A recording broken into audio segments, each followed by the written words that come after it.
The Perimeter with Adam Morrison is proudly presented by Owens Farms Piedmontese. I want to share a local secret that everyone needs to know about, Owens Farms Piedmontese. As you can tell, I'm very excited to tell you about it. But no joke, this beef from Owens Farms is some of the best I've ever tasted in my life. For over 35 years, the Owens family has bred and sold a select amount of their premier Piedmontese beef by word of mouth. And now, for the first time, is being made available to the public through our partnership. Go to ofp.farm or click the link in the show description to reserve your half or whole order of premier Piedmontese beef today. There's only a limited amount of Owens Farms Piedmontese beef available, so make sure you don't miss out. The Perimeter with Adam Morrison is produced independently and locally in Spokane, Washington by Spokast Studios. Our city, our stories. Visit www.spokast.com to learn more about how you can start your very own podcast today. Thank you to Jinx Universe and Position Music for letting The Perimeter use the song Let's Do It Again from Jinx's album, Make It Look Good. The Perimeter with Adam Morrison is brought to you in sponsorship with Delicious Hamburgers. Did you know Delicious Hamburgers and Fries are the freshest in Spokane? Their hamburgers are never frozen, and that's because it tastes better. There's not even a freezer in the restaurant. Their fries are always made to order and never sit under a heat lamp. Its differences like this you can truly taste. Next time you're craving the freshest hamburgers and fries, head to the corner of Augusta and Division and ask for the Perimeter Combo. A triple delicious hamburger with grilled onions, pickles, and special sauce. It also comes with fries and your choice of a milkshake. Delicious. Taste the difference. Let me introduce you to the Spokane Workers Co-op, a locally based worker-owned holding company whose mission it is to increase access to living wages, workplace democracy, and autonomy, and to create the sort of lifelong career trajectories that are increasingly uncommon for the majority of people in America. The worker owners of SWC, regardless of which business they work, are equal co-owners of the entire holding company, providing them not just direct ownership of the fruits of their own labor, but ownership in a diversified and resilient portfolio of businesses dedicated to serving Spokane and the Inland Northwest. SWC also buys traditional businesses. SWC buys traditional businesses like LLCs, partnerships, and sole proprietorships, for example, from owners who are ready to retire and who want to make sure the employees who help them build their business are taken care of after the owner leaves. Learn more at www.spokane.coop.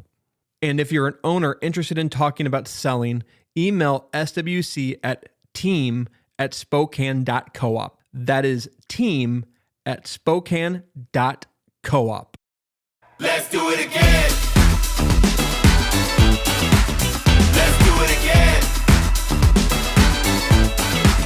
Turn up the 10. Let's do it again. Let's do it again. Welcome to Season 2, Episode 6 of The Perimeter, sponsored by Owens Farms Piedmontese. I'm your host, Adam Morrison, with Brennan, the producer.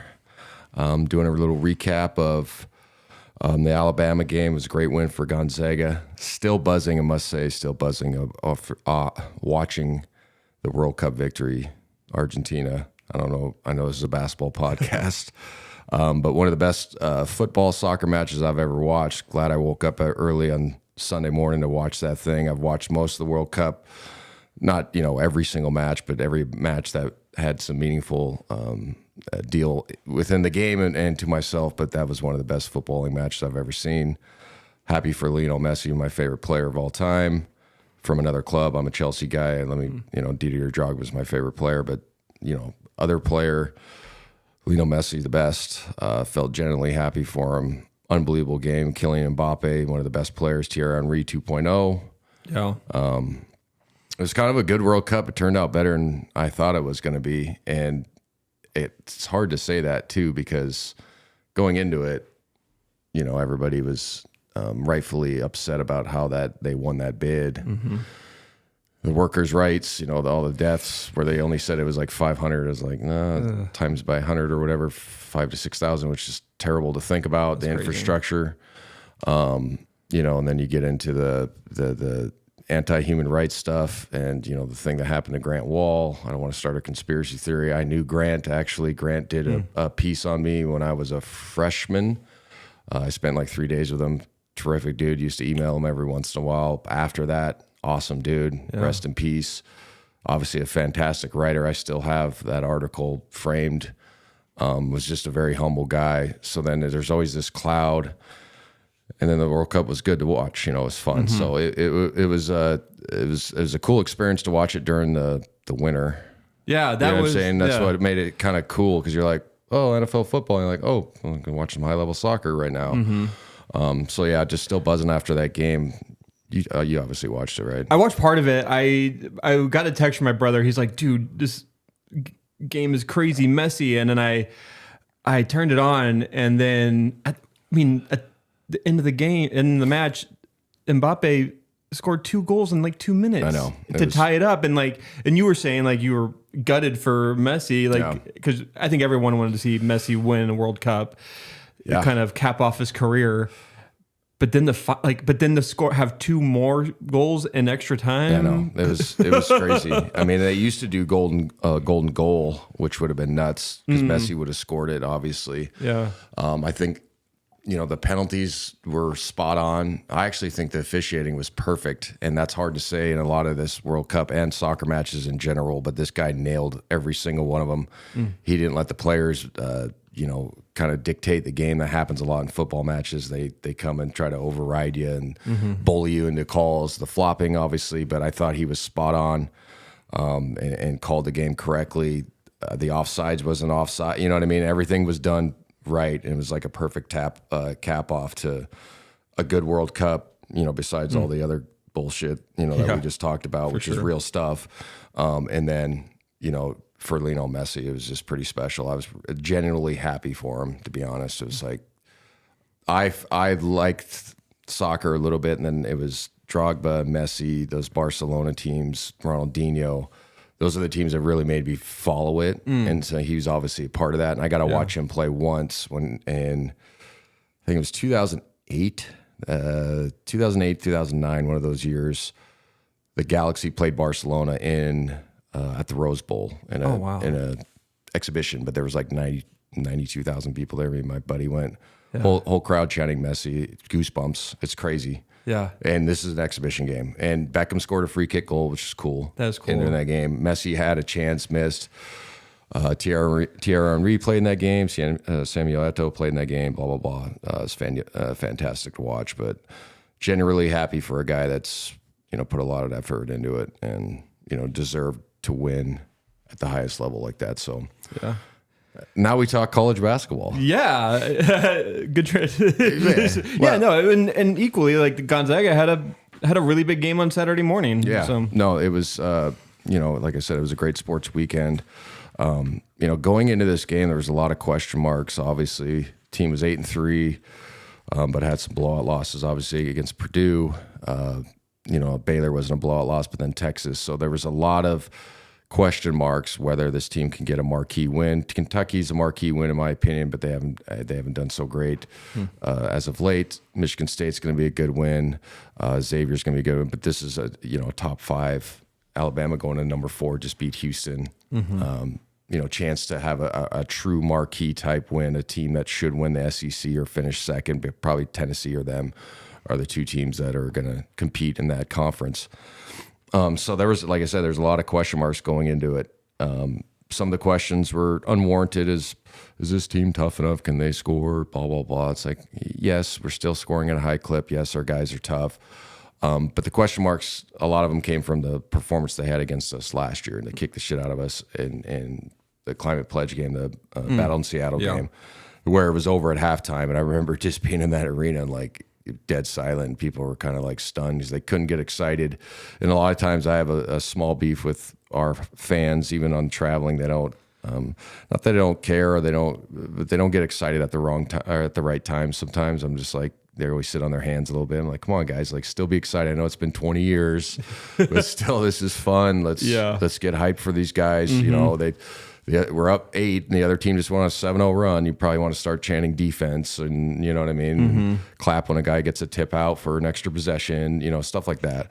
But, you know, I felt the game plan going in would have to change as far as the way we defended them last year and the way we attacked. And that's exactly what Coach Few did. If you notice the very start of the game, we got down 9 early, but they stuck to their game plan as far as, like I said, the way they attacked, they shot like 8 to 12 to 13-foot floaters. And I know that's like analytically considered a bad shot, but that Bediako kid and their other bigs inside, I think they're top 5 in the country in blocks. So it was one of those situations where they were saying, hey, last year, every time we went in, we weren't getting foul calls, and they challenge vertically like you're supposed to, and it turns into a bad shot. Let's just take what they give you, shoot your 8-foot floaters, and knock them down, and they will eventually. So, like I said, at the start of the game, they got up early. Obviously, you know, home court game, even though it wasn't. It was in Birmingham. That's what I heard it was a 30-minute drive or something like that from Tuscaloosa or whatever. So, obviously in the same state.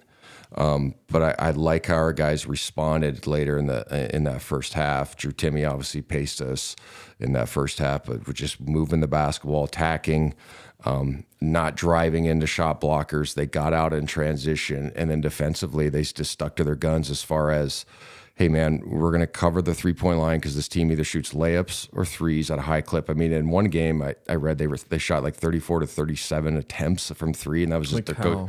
You know, but their coach is like, this is what we do, and it's common basketball now, or it's not as rare. Is my point. It's not as common as it used to be, but it's not like, oh my God, were you guys on, you know, going crazy? It's like, no, actually, some coaches don't want you to shoot a 15-footer.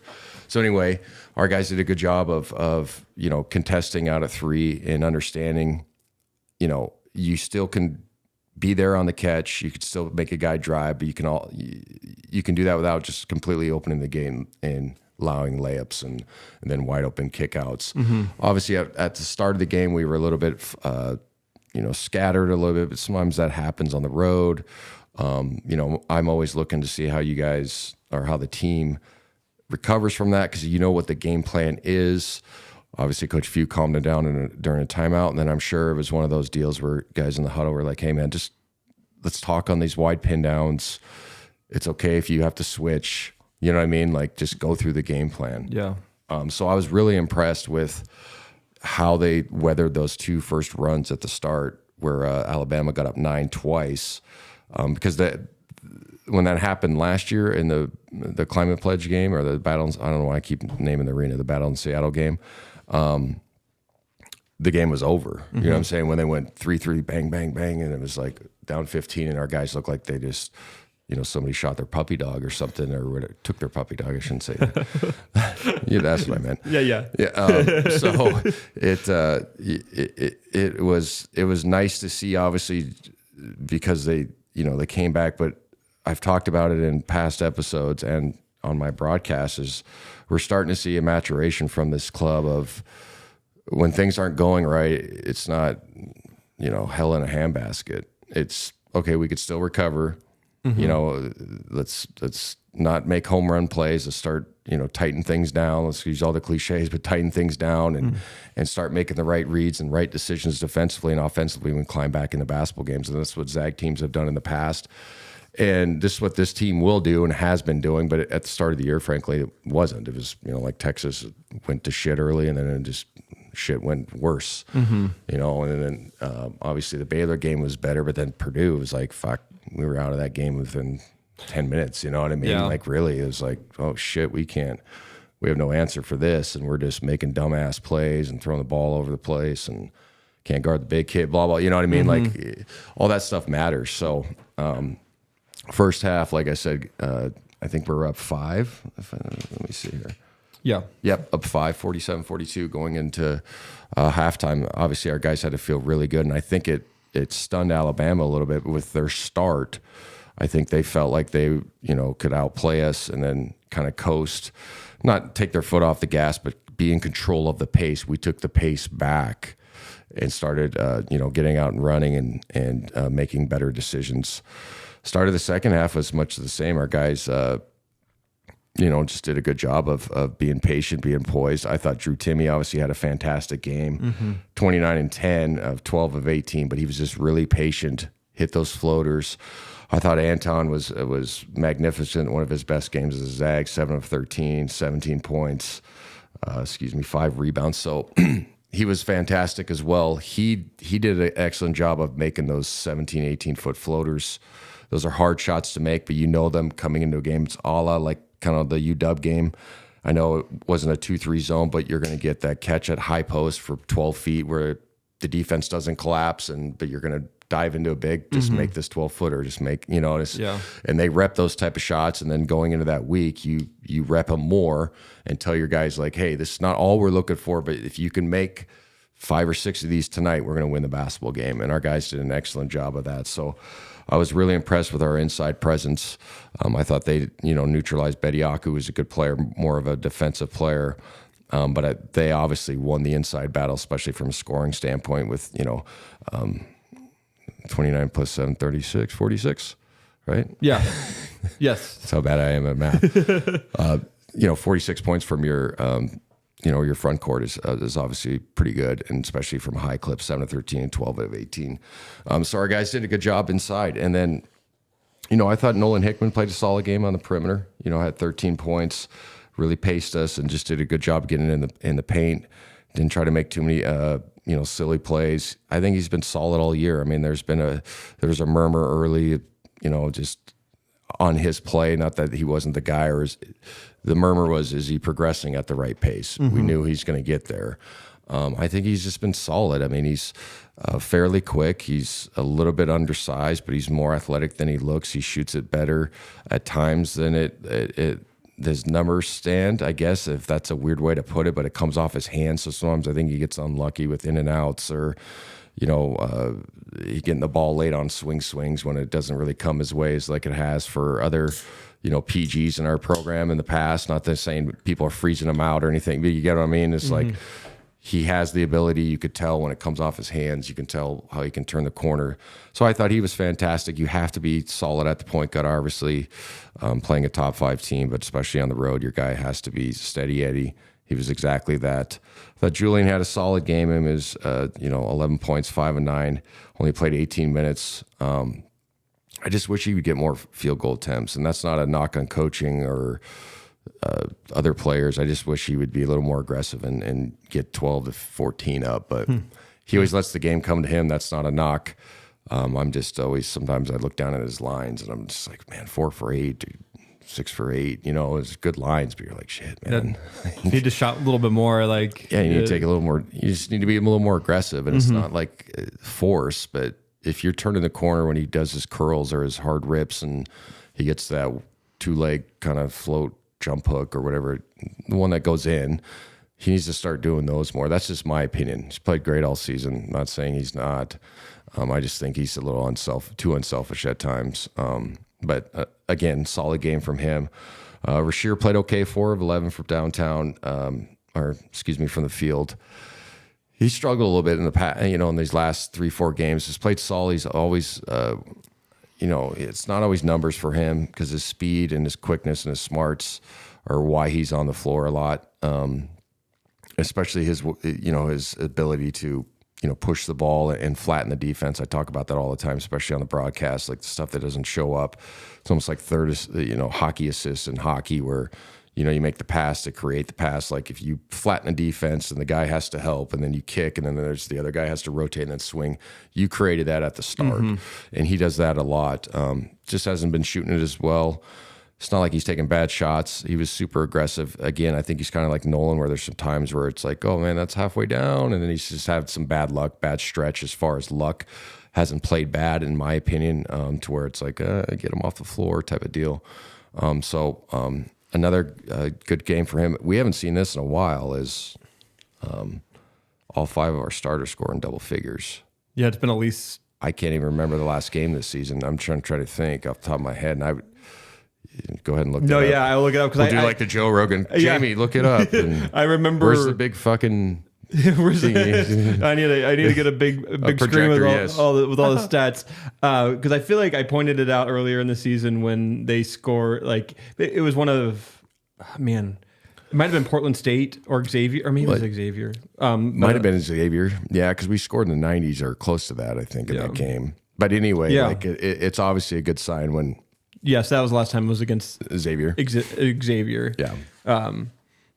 Yeah. So I mean, it's like I said, it's nice when you're, starting 5 can all score in double figures, and then got to talk about Malachi. He really pushed us that second half. Had that 9-point stretch or 8-point stretch, 5-6 from the field, 2-2 from downtown, 12 points off the bench in 24 minutes, 4 rebounds as well, 5 steals. So it was all over the place. He's been interesting to me this season. I mean, obviously he has the scoring ability. We talked about it at length. Came from Chattanooga, team that made the NCAA tournament last year. I think it was a 13 seed. So it's, when people, they actually won games and they, won their conference. So like, played on a high-level basketball team. We used to be 13 seeds too, and nobody thought we were shitty. You know what I'm saying? So, like, hold your horses now. Some games he looks fantastic. I mean, and I'm not just talking about making shots, and then some games he's just not there. I think he's a rhythm player, and I get that coming from a scoring standpoint that he averaged 21 last year, had the ball in his hands a lot. I understand, not having that, it becomes tough to – be productive. But also like when you're in the position that he is in, you have to figure out a way to be productive. So it's, for me, it's feast or famine with him a little bit. Now, maybe that's wrong from a scoring standpoint. I think he's a good defensive player. I think he's a decent floor game player, but I think it is sometimes his lines are like 1 for 5 and, 20 minutes. And then sometimes it's 6 for 8, you know what I mean? It's like, oh man, he really had an impact on the game. So fantastic game for him. I think he's just kind of an X factor guy for us. Obviously he's going to play those minutes, big guard, big trunk, all those things. But it's also like, sometimes you're just like, well, what are we going to get tonight from him? I think he has a more ability to just score than he's showing. And I don't think that's just like a negative thing. I think he's just trying to fit into this role, and he's done a pretty good job of it. But I'd like to see him kind of have the same aggressiveness, that he had against Portland State. I know it's Alabama's a different tier and all that stuff, but where he was kind of hunting threes and trying to get himself going offensively. But again, fantastic game for him off the bench, 5 of 6, 2 of 2 from downtown, but the 5 steals were huge. So, we end up shooting 57%, 40 of 70 from the field, 7 of 17, 41, which is good from 3. 13 and 19, 68, which is not great from the free throw line. Lose to the rebounding battle by 7, plus 5 assists, 16 to 11, 12 turnovers. Not terrible. I know people always keep it under 10. That's hard to do, especially at the clip and the pace that we try to play at. So I can live with 12 turnovers. And I always, I say it on the broadcast, I'll say it on this, is like there's always a difference in the type of turnovers too. Like if they're downhill trying to make plays, you can live with them. If they're shitty ball reversals on the key pass and your offense, they get stolen, that's when they're bad. Yeah. You know what I'm saying? So, I was just really impressed. This is probably the best we played all season. Kentucky, that would come to mind, but I think just more complete from everybody, and especially being a road game, I think this is the best we played all season. It's a great job our guys stepping up and understanding the importance of the game, not just from a resume standpoint, but just from, maybe to kind of hush everything a little bit about, how elite this team can be. This team has the ability. This team has the star. They have the role players. They have good enough guard play. They have good enough perimeter play, size inside. They usually win the rebounding battle. So this team has enough to make a deep run or be a high seed. I don't even want to talk about March yet. It's not right. It's just not, we're not there yet. Nope. So, again, happy for this club to get a, really good solid win on the road. That's really going to help our tournament resume. It was great watching. I wanted to ask you a question about Malachi. The last 10 minutes of the game, he was primarily on the floor over Julian. And I didn't know if you had any insight. Do you think it was just the flow of the game? Usually. Yeah, usually that's how it goes. And that's the beauty of having a deep roster is if a guy's rolling and you think the matchup is better, it's not just offensively and defensively, you go with it. You know what I'm saying? So like, and I'm not on the inside enough to know, and even if I was, I wouldn't say that, you know, like it was an attitude thing, or because it's not. What the point I'm trying to get at is like Julian's such a nice kid and such a good player, and our culture is so different than it was 10 years ago. I mean this the nicest way. Like a guy like that can, you only play like, what do you play, 18 minutes or something like that, and still be pretty fine with him, probably not say anything. Like, that'd be hard for me to swallow my junior year. Like, right. I played 18 minutes. What the fuck is this? You know what I mean? And like, so hats off to Malachi, and hats off to Julian to understand that. But when you have depth in these type of clubs and what you want, it creates, hey, when you go out there, your minutes have to be good. And I know that people can look at that as you're creating pressure for players. You always want to be confident. You don't want to be looking over your shoulder. Totally get that. But also, like, you're creating competition. So then, you know, the standard of play rises. And then also, it's not like you're like, if you mess up once, you're coming out. But it's also like, your minutes will be 5 to 6 or whatever they are. But if you're playing better, you'll play more. You get what I mean? Yeah. Yeah. So yeah, it's interesting. But Malachi was cooking, man. I mean, I think he had 8 or 9 straight. Those 5 steals was great defensively. Knocked down some big threes as well. So like, if your guy's rolling and you're beating it, Coach Few doesn't care, and no good coach would care anyway. It's like playing who's playing good. Yeah, for sure. I mean, I think a lot of people thought that Malachi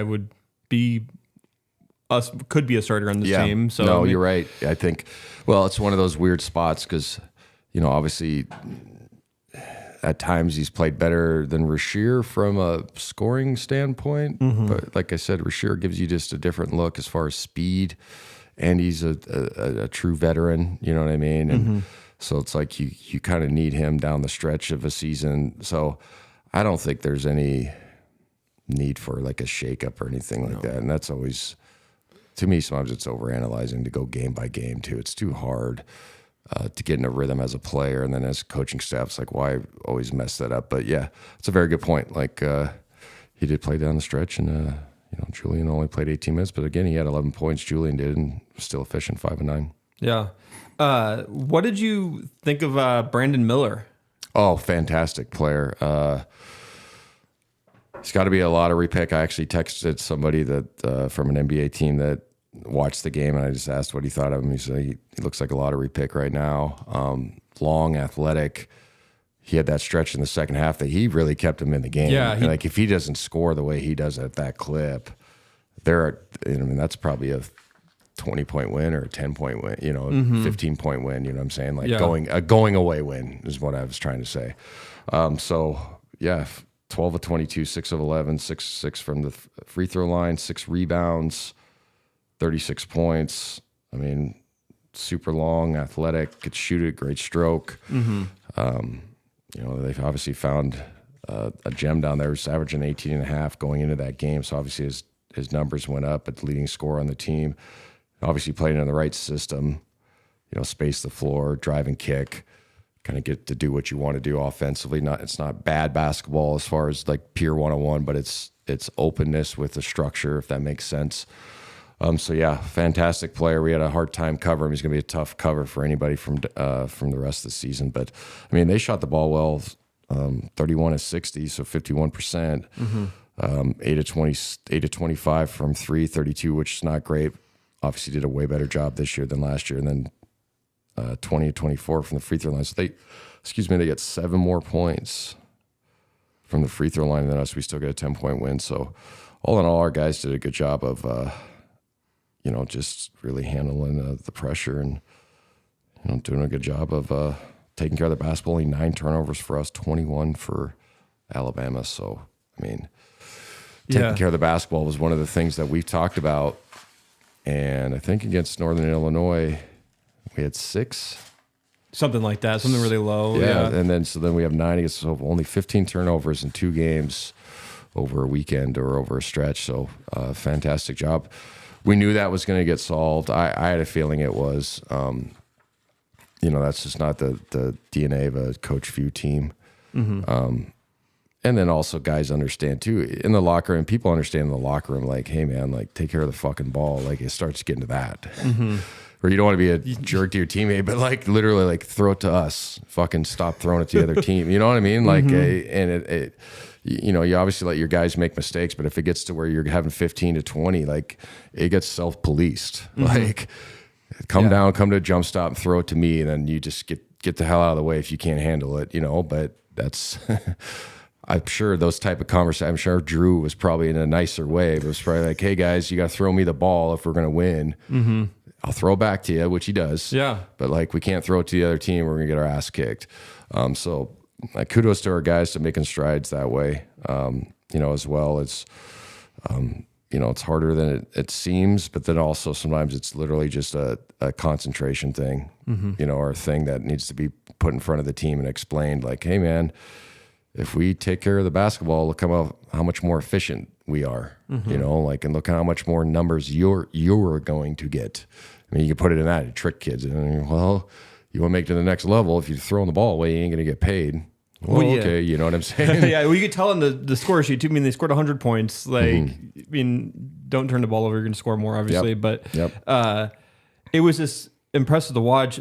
Someone brought up, like, even though Gonzaga gave up 90 points, like, I still think defensively it was a really good game. Yeah, like if that kid doesn't go bonkers, Miller, I mean, he scored like, was it like 15 or 16 or something like that in a row? I lost count. You know what I mean? Like he scored every single time down, but it was matching our baskets when we were in control. If he doesn't score at the level they did, it's a good defensive game. And then also you can't get into, this is just me personally, like if you're going, well, you gave up 90, it's like, well, that was the pace of this basketball game. You know what I'm saying? Now, do we always want to? No, duh. You know, you always get these guys that are just so black and white on things. It's like, well, of course we want to hold teams to 65, but sometimes you can't play at that pace and it just doesn't work. Okay. You know what I'm saying? And so, but we did a good job on Sears. I mean, he was one of their best players, hold him to 1 for 8, their little lefty point guard. You know, he did a good job of getting to the paint, but we obviously didn't let him score. So our guys did the defensive job for the most part on everybody. Obviously, except against Miller, but again, you know, if he's a lottery pick, like they're saying, guys are like that are supposed to have those type of games, and that's what you can tell. It's like, oh, that's an NBA player. You know what I mean? Yeah, like right away, you're like NBA player. You know what I mean? So, fantastic game. Again, this is a great win for Gonzaga. It's going to help us obviously confidence wise. Tournament resume wise, Ken Palm rankings, all those things. It's going to bring us up in the AP poll, all that stuff. So a good way to cap off kind of the non-conference gauntlet of the harder games, quote unquote, even though we got, you know, some good teams coming in conference, and Montana is not at that level, but Montana is a good program. So yeah, I think, you know, it couldn't have been a better weekend for Gonzaga, you know, basketball to get that W. For sure. It was a good early Saturday, a good way to start the weekend, I should say. Yeah, exactly. Yeah, it was a weird time, you know, especially locally, but I like those because you can watch them and then you're done. Right. So yeah, it was cool. For sure. Well, now we're entering Christmas week. They have 2 games this week one against Montana, the other against Eastern Oregon. You know, Montana used to be a game that Gonzaga played every year, like back in the in the 90s and into the 2000s, and you played them a couple times, right? We used to play them. It used to be home, and we used to just do home game. The 2 times I played them was at home, but they used to do home and home. And I think the last time we played them was, I think Dickau's last year, so 2002. Oh, okay. And the hardcore Gonzaga fans will remember this one. I think we were down like 15 at one point in the second half in Missoula, and that place was going fucking bonkers. And they should have beat us. We ended up coming back and winning by 3 or something. It was the Turioff, Dickau, Blake Stepp team, you know, that team. And we came back and beat them, but that, you know, it was one of those where I guarantee Coach Few was never playing in Missoula ever again. So yeah, I've always had respect for the program. They're usually, one of the top finishers. They were and during those times in the Big Sky. So, it's going to be interesting to kind of get that series back up and going again because we're close enough. It's not Eastern, obviously, but it's close enough to like still hear about Gonzaga all the time. And I guarantee there's Gonzaga fans over in Montana and vice versa. There's, you see Grizz stuff around town and like. Oh, yeah. It's a humongous alumni in Spokane. Yeah, I and think, it's a big brand too, like a football brand. Like it's actually a really cool like FCS football brand. Yeah. So it's kind of cool that we play them, but it's like we're never fucking coming to Missoula. You guys can forget that horseshit idea. You know what I mean? Right. We ain't coming there, but you can come play us. So that'll be an interesting game. They're 6-5, won 3 in a row. Had some injuries in the backcourt, so they're kind of full strength, healthier. So they'll probably be a little bit better, but picked to finish in the top of the Big Sky. So it should be an interesting game. No students; those are always scary ones. Coach Fee doesn't like them because the crowd it varies. Usually sometimes it's really good and sometimes it's really not good. Yeah. So that game's tomorrow night, and then obviously we go into the Christmas break, and then have the Eastern Oregon game. I'm not going to go over that. It's kind of like the Northern Illinois. No offense, but and then we go New Year's Eve. Go right into West Coast Conference, Pepperdine. Excuse me. And so on the show, we'll talk about WCC preview. Talk about the league a little bit, and then going on basically our second half of the season and what that looks like, where we're at, Ken Palm, all that stuff. So it'll be a first half of the season wrap up, and then obviously a preview of conference, which should be always fun. And I think it's a little more spicy this year because I think obviously we're good, but we're not clear cut as dominant as everybody's. So then there might be some closer games, and that's a little more fun in my opinion. Yeah, you know what I mean? Yeah, for sure. And we'll see where St. Mary's is at, and BYU and San Francisco had a good year last year. Obviously, Todd Golden skates to Florida, so we'll see what that program's at, and we'll talk about all those teams. So it'll be interesting. It will be. I'm excited for a season. It's going to be. Well, it's just interesting in that like we don't know what Gonzaga team is going to show up daily. And I think watching Alabama, I was just like, I was telling my friend, I was just like, watching this game, like if they put 5 games like this together in March, you can win a championship. You can win a championship. Yep. But if you come out flat, show like Purdue or something, you get your ass kicked. Because a question that came up over this last week is in the Northern Illinois game at halftime, Gonzaga was only up by 6. Yeah. What's that locker room like in the halftime? Nothing. It's nothing freaking out. Yeah. And maybe it's a little bit of, hey, pick up the energy, but people think that coaches come in and scream and yell all the time. Yeah. I don't think that flies anymore. Then I don't think it's the right deal unless it's the tenor of your team and that's what they need. But to me, I think it's just hey, we need to bear down a little bit and execute. And if we execute, we're going to blow this game wide open and just trust the or just go over the scouting report again. Because I really didn't think they were playing like lazy. Now, if they're playing like lazy, and I mean that like where it's noticeable, where guys are half-assing, that's when you blow them up. But like the idea that you always have to be just pin perfect and you can't coach like that. Yeah. And non-athletes and I guess basketball people don't understand that, but it's there's no point in always fucking chewing people out. For sure. I don't know. I just don't say it's like I know Bobby Knight was a legend, but when you go back and look, you're like, how the fuck how did that work? Every time you getting yelled at. Like it just doesn't make sense. High anxiety. I mean, high stress, high anxiety for players. It just seems like it would not be fun to play exactly. for. It's just like, why is it always have to be screaming and yelling? So I don't think in that locker room, and I'd bet the mortgage on it that there wasn't. It was just probably like, hey, pick up the energy, let's go. And if you have that calming presence as a coach, your players will understand it. And then I guarantee, like I said, the beauty of our program and our culture is. It's player led too. I'm sure Drew Timme was probably in there and be like, "Hey guys, let's pick it up a little bit." And Julian probably same thing, like, "Hey, this is some bullshit. Let's go." Yeah, and that's all it's kind of said. And then they understand once you pick it up, you're going to blow them out. Go out there and have fun. I think you said a pregame in that Northern LA. Tom Hudson asked you, so what's the key to this game? And I could tell like you were like, like I didn't have anything. I didn't write anything down, so I just said have fun. I didn't want to really deep dive into Northern Illinois. Right. So yeah, I just said have fun. Yeah. And that's the key to most games, most sports, right? Just have fun. For sure.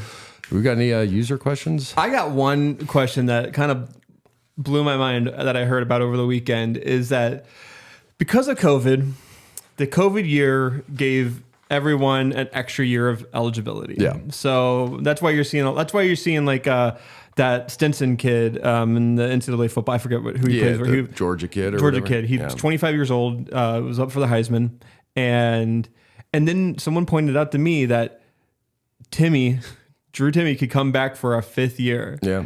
And I was, it kind of went through my mind. I was just like, well, he came back for a fourth year when everyone thought he was going to go to the NBA. Mm-hmm. I mean, if the draft is not as friendly to him this year, there could be a scenario he comes back. Do you see something like that? Theoretically, yeah.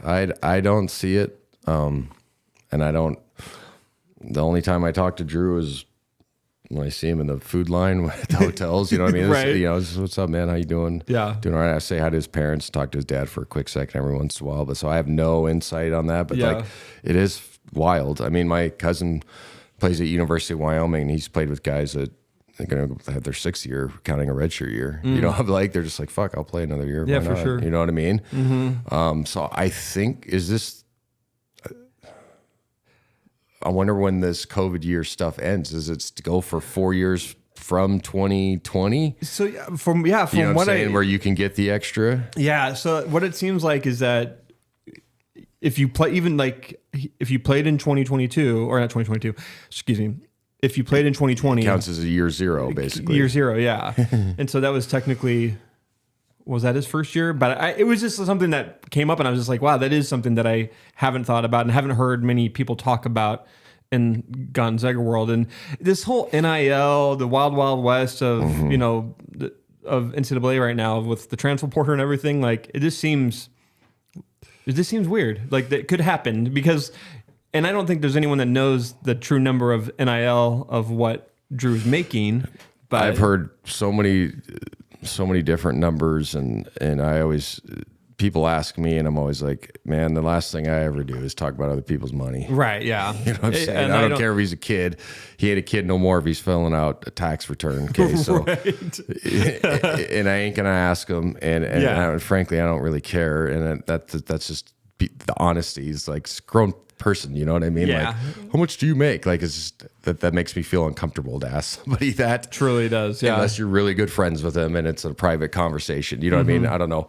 But I've heard all sorts of fucking numbers with him. So I'm just like, I don't know, man. People I think I would know. I'm like, I don't know. You know what I'm saying? Like, I don't know, man. Go ask Quest. I don't know. Fuck. I mean, for real, like that's one of his main gigs. And honestly, too, the answer to that question is like, isn't all tax returns like public knowledge now or something? Isn't there some weird law where you can look it up? Like, I'm sure if we wanted to get down to the that's the what I want to numbers, say we to could people. figure Like, it just out. go figure it out. Then, like, okay, like there's a way to figure it out. You figure it out. But again, it is wild to think that if he really wanted to be like, you know what, I want to break all the fucking records. I want to, try to blah, blah, blah, and then get a good NIL money, which he is.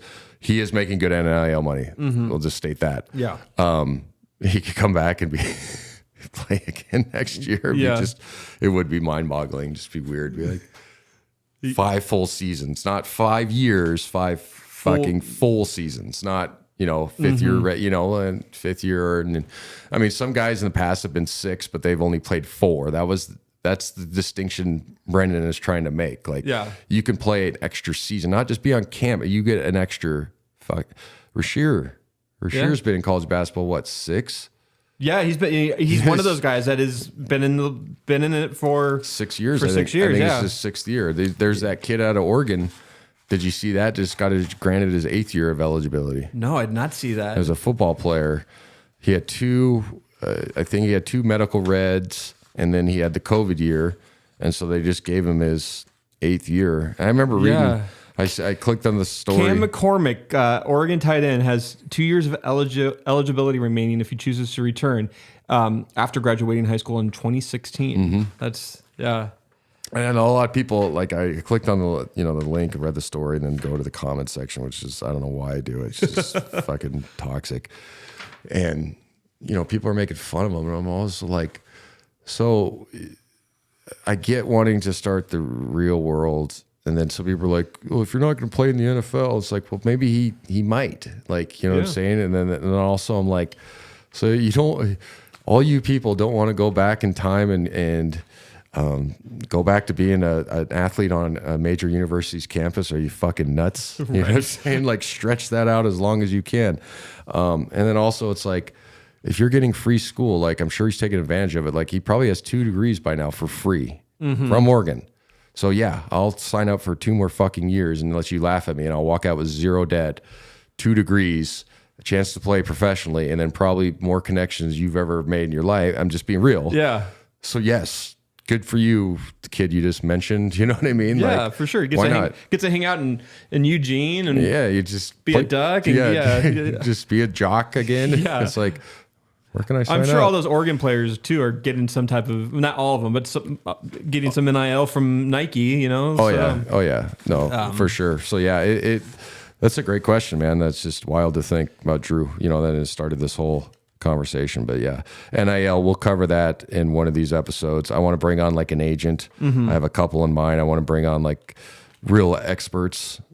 You know what I'm saying? Yeah. When it comes to that, so I can ask the right questions and not go in hearsay, because some of it's bullshit as far as like what's allowed and what isn't per se, and then some of it is true. And I think I'm well versed on it, but I want to make sure that if I talk about it and try to be informative to people on the episodes, that we bring on the right person, even if it's like a lawyer. Yeah. And I got a couple people in mind that I got to get hammered down to come on the show, but I think it would be helpful to really fully deep dive into it. And then you got to be careful what you say about it, because you can piss a lot of people off, because there are some good parts to it and there's some bad. And if you don't say it the right way, it can be taken in the wrong way in a totally different aspects socially, not the economic part of it. Yeah. And when I get to the episode, people understand what I'm saying, but you have to kind of tiptoe around the subject, because, Title IX's involved with it too, or it can affect Title IX. So then you get onto that stuff. It's like, well, if you're going to start taking Title IX away, are you really a champion of, you know what I mean? Right. So like it's like, hey, this thing needs to be watched or corrected in the right way, but it can't be completely taken away. That's my stance on a drive-by part of it. But I would get into more of a, the bare bones of it. But anyway, thanks for helping out with the episode, man. Hey, no problem. Good one. Good win for Gonzaga, obviously Alabama. Thank you for our sponsors for supporting the show. We'll be on next week. Killian Tilly, when's that coming? Soon? That's coming day after Christmas, so that will be perfect. Or Nice. the day after Christmas. That will be the 27th. So 27th. 2 days after Christmas. Cool. Yep. Not so day after Boxing Day, right? Day after Boxing Day, There you exactly. go. But yeah, thanks for listening. It was a fun time. Thanks for helping Brennan, and go Zags. Let's do it.